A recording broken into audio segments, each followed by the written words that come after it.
अब हम लोग पढ़ेंगे एंगल मेजर इन क्वाड्रेंट, मतलब कौन सा एंगल किस क्वाड्रेंट में लाइज करेगा।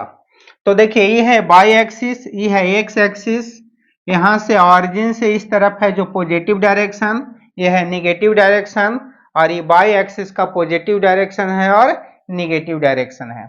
यहाँ पर है 0 डिग्री, यहाँ पर एंगल बनेगा, यानी कि एक्स एक्सिस और बाई एक्सिस के बीच का जो एंगल बनेगा 90 डिग्री होगा। यहाँ जो एंगल बनेगा 180 डिग्री होगा, फिर 270 डिग्री, और जब एक राउंड कंप्लीट हो जाएगा तो 360 डिग्री का एंगल बनेगा। ये क्या है, क्वाड्रेंट फर्स्ट है, ये है क्वाड्रेंट सेकंड है, ये है क्वाड्रेंट थर्ड, और ये है क्वाड्रेंट फोर्थ। समझ गया। अब इसमें देखिए, इसमें जो थीटा का वैल्यू होगा, यहाँ देखिए कितना डिग्री है, 0 डिग्री, यहाँ कितना है 90 डिग्री। तो क्वाड्रेंट फर्स्ट में जो थीटा का वैल्यू होगा 0 डिग्री से ग्रेटर देन होगा और 90 डिग्री से लेस देन होगा। यानी 0 डिग्री से बड़ा जितना भी कोण होगा और 90 डिग्री से छोटा जितना भी कोण होगा सब क्वाड्रेंट फर्स्ट में लाइज करेगा। उसके बाद सेकंड क्वाड्रेंट में देखिए, यहाँ 90 डिग्री है, यहाँ क्या है 180 डिग्री। तो इसमें जो भी एंगल होगा जो 90 डिग्री से ग्रेटर देन होगा और 180 डिग्री से लेस देन होगा, मतलब 180 डिग्री से छोटा और 90 डिग्री से बड़ा जितना भी कोण होगा जो सब क्वाड्रेंट सेकंड में लाइज करेगा। क्वाड्रेंट थर्ड में देखें तो यहाँ है 180 डिग्री, यहाँ है 270 डिग्री। तो इसका मतलब है कि इसमें जो थीटा का वैल्यू होगा 180 डिग्री से ग्रेटर देन होगा और 270 डिग्री से लेस देन होगा, यानी कि 180 डिग्री से बड़ा और 270 डिग्री से छोटा होगा। उसी प्रकार फिर फोर्थ क्वाड्रेंट में देखें तो यहाँ है 270 डिग्री और यहाँ है 360 डिग्री। इसका मतलब है कि क्वाड्रेंट फोर्थ में जो थीटा का वैल्यू होगा 270 डिग्री से ग्रेटर देन होगा और 360 डिग्री से लेस देन होगा। समझ आ गया। अब क्वाड्रेंट फर्स्ट में देखें तो यहाँ है 0 डिग्री से ग्रेटर देन और 90 डिग्री से लेस देन, जहाँ थीटा क्या है, एक एक्यूट एंगल है। तो इसमें जो होगा ओनली थीटा भी हो सकता है या 90 डिग्री माइनस थीटा हो सकता है या 360 डिग्री प्लस थीटा हो सकता है। 360 डिग्री का मतलब जब एक राउंड कंप्लीट कर लेगा तो यहाँ पर 360 डिग्री प्लस थीटा भी हो सकता है। सेकंड क्वाड्रेंट में देखें तो ये 90 डिग्री है, यहाँ 180 डिग्री है। इसका मतलब है कि इसमें जो एंगल होगा जो 90 डिग्री प्लस थीटा हो सकता है और 180 डिग्री माइनस थीटा हो सकता है। क्या होता है कि जहां थीटा क्या है, एक एक्यूट एंगल है। एक्यूट एंगल किसको कहते हैं, तो जिस कोण का माप 0 डिग्री से ग्रेटर देन हो और 90 डिग्री से लेस देन हो वैसे कोण को एक्यूट एंगल कहते हैं। अब इसमें देखिए थर्ड क्वाड्रेंट में देखिए, तो थर्ड क्वाड्रेंट में क्या है, ग्रेटर देन 180 डिग्री और लेस देन 270 डिग्री। इसका मतलब है इसमें जो एंगल होगा जो 180 डिग्री प्लस थीटा होगा और 270 डिग्री माइनस थीटा होगा। समझा गया। ठीक उसी प्रकार फोर्थ क्वाड्रेंट में देखें तो इसमें जो थीटा का वैल्यू है जो 270 डिग्री से ग्रेटर देन है और 360 डिग्री से लेस देन है। इसका मतलब कि इसमें जो एंगल होगा क्या होगा, 270 डिग्री प्लस थीटा होगा या 360 डिग्री माइनस थीटा होगा या माइनस थीटा भी हो सकता है। समझा गया। तो इस प्रकार कौन सा एंगल किस क्वाड्रेंट में लाइज करेगा यहाँ पर हम लोग समझ रहे थे। अब मान लिया कुछ एग्जांपल लेते हैं।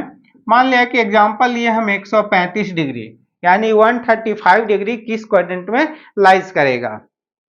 तो आप क्वाड्रेंट सेकंड में देखिए तो इसमें जो थीटा का वैल्यू है जो 90 डिग्री से ग्रेटर देन है और 180 डिग्री से लेस देन है, और यहाँ पर है कितना डिग्री, 135 डिग्री। इसका मतलब है कि 135 डिग्री क्वाड्रेंट सेकंड में लाइज करेगा। और मान लिया है कि सेकंड में लाइज करेगा, मान लिया है कि रहे 150 डिग्री। 150 डिग्री किस क्वाड्रेंट में लाइज करेगा। अब 150 डिग्री पर ध्यान दीजिए। देखिए इसमें थीटा का वैल्यू कहां से कहां के बीच में है, 90 डिग्री और 180 डिग्री के बीच का है, और यहाँ पर है कितना डिग्री, 150 डिग्री। इसका मतलब है कि 150 डिग्री मतलब 150 डिग्री भी क्वाड्रेंट सेकंड में ही लाइज करेगा। सुना गया। इसके बाद मान लिया और एग्जांपल लेते हैं, जैसे हम सिर्फ लेते हैं 75 डिग्री, 75 डिग्री। अब यहाँ पर क्वाड्रेंट फर्स्ट में देखें तो क्वाड्रेंट फर्स्ट में थीटा का वैल्यू कहाँ से कहाँ के बीच में है, तो 0 और 90 डिग्री के बीच में है, समझ आ गया। और है यहाँ पर कितना डिग्री, 75 डिग्री। इसका मतलब है कि 75 डिग्री क्वाड्रेंट फर्स्ट में लाइज करेगा। जैसे मान लिया कि और हम एग्जांपल लेते हैं 210 डिग्री, ठीक है, 210 डिग्री, 210 डिग्री किस क्वाड्रेंट में लाइज करेगा। अब एक चीज ध्यान दीजिए कि क्वाड्रेंट थर्ड में चलते हैं तो यहाँ जो थीटा का वैल्यू है जो 180 डिग्री से ग्रेटर देन है और 270 डिग्री से लेस देन है, समझ आ गया। इसके बीच का जितना भी एंगल होगा सब क्वाड्रेंट थर्ड में लाइज करेगा। यहाँ पर कितना डिग्री है, 210 डिग्री, 210 डिग्री मतलब 180 डिग्री से क्या है, बड़ा है, और 270 डिग्री से लेस देन छोटा भी है। इसका मतलब कि यह क्वाड्रेंट थर्ड में लाइज करेगा, समझ आ गया। जैसे और एग्जांपल लेते हैं, हम ले लेते हैं 180 डिग्री, ठीक है। अब 180 डिग्री चेक करें कि किस क्वाड्रेंट में है, तो फर्स्ट क्वाड्रेंट में तो संभव नहीं है। सेकंड क्वाड्रेंट में यहाँ पर ध्यान दीजिए, सेकंड क्वाड्रेंट में थीटा का मान 90 डिग्री से बड़ा है, 180 डिग्री से छोटा है, ना कि 180 डिग्री है। इसलिए 180 डिग्री सेकंड क्वाड्रेंट में कभी भी लाइज नहीं करेगा। तो कहाँ लाइज करेगा, जो ध्यान दीजिए।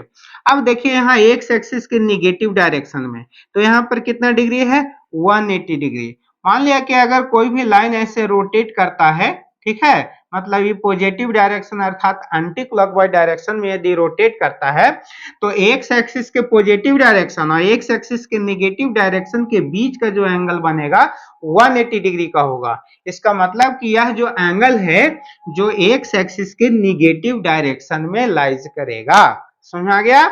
यानी कहाँ लाइज करेगा, ओ एक्स डैश, समझ आ गया।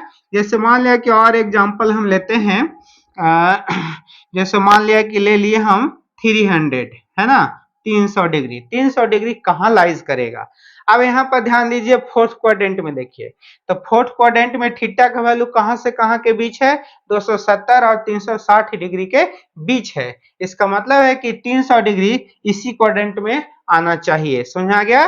तो 300 डिग्री क्वाड्रेंट फोर्थ में लाइज करेगा, समझ आ गया। तो अभी हम लोग देख रहे थे कि कौन सा एंगल किस क्वाड्रेंट में लाइज करेगा या किस एक्सिस पर लाइज करेगा।